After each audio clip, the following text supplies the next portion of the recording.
Эрүүл мэндийн сайдын тушаалын дагуу манай улсад 200-аад мэрэгжлийн эмчнэр бэлтгэгдэн гарах боломжтой юм а. Харин төгсөлтийн дараах сургалт буюу эмчнэрийн нарийн мэрэгжлийн сургалтын асуудал төрөөс зохицуулт хийх хэрэгтэй байгаа юм. Эмч болно гэж мөрөөдөн ордог тус сургууль заримдаа оюутнуудад ял болдог нь үннээс айхтрахал зөрөхгүй болов. Эрүүл мэндийн сайдын 2011 оны хяналтын тос сургалтын зардал батлах тухай 120 дугаар тушаалыг хэрэгжүүлэх ажлын хүрээнд нийслэлийн эрүүл мэндийн газраас 2010 он болон түүнээс урагш эрүүл мэндийн боловсрол олгох сургуулиудыг төгссөн хүний их эмчнэр болон хүүхдийн нарийн мэрэгжил эзэмшсэн эмч нарыг их барих эмэгтэйчүүдийн эрсдэнд 1.6 жил, хүүхдийн эрсдэнд 1.6 жил, мөн мэдээгүйжүүлэг эрчим дэмжлэгээний эрсдэнд 2 жилийн хугацаанд олгох зэрэг тушаал гаргаж байсан юм а.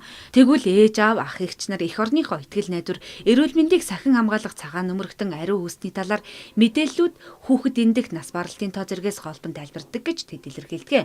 Тэгвэл төрөөс сургалтын орчин нөхцөлийг сайжруулах хэрэгтэй байгаа юм а.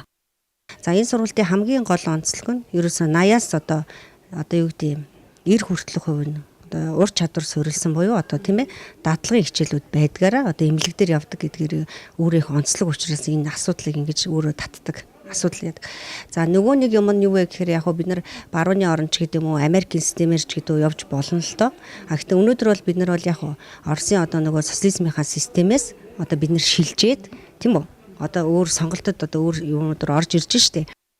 Мөн насан туршид болон ажлын байран дээр сургалт явуулж байгаа нарийн мэрэгжлийн онцлог болж байгаа юм а. Харин ээж аавынхаа мөнгийг 6 жил үрсэнтэд дахин 2 жил гүрийн бай сурах зайлшгүй шаардлага тулгардаг.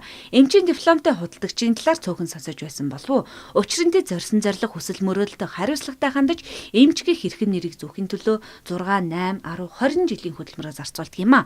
Мөн сургуулаа төгсөөд ажлын байрандаа очиж хөдөлмөрөө үнэлүүлэх боломж байдаг ч эмчнэр дахин нарийн мэрэгчлээс сурах ёстой байдаг. Тэднийг цалинтаагаар дадлагжуулагч хийлгэж байвал ямар вэ? Гэхдээ сайн эмчнэр болоход 8 жил хангалтгүй юм а.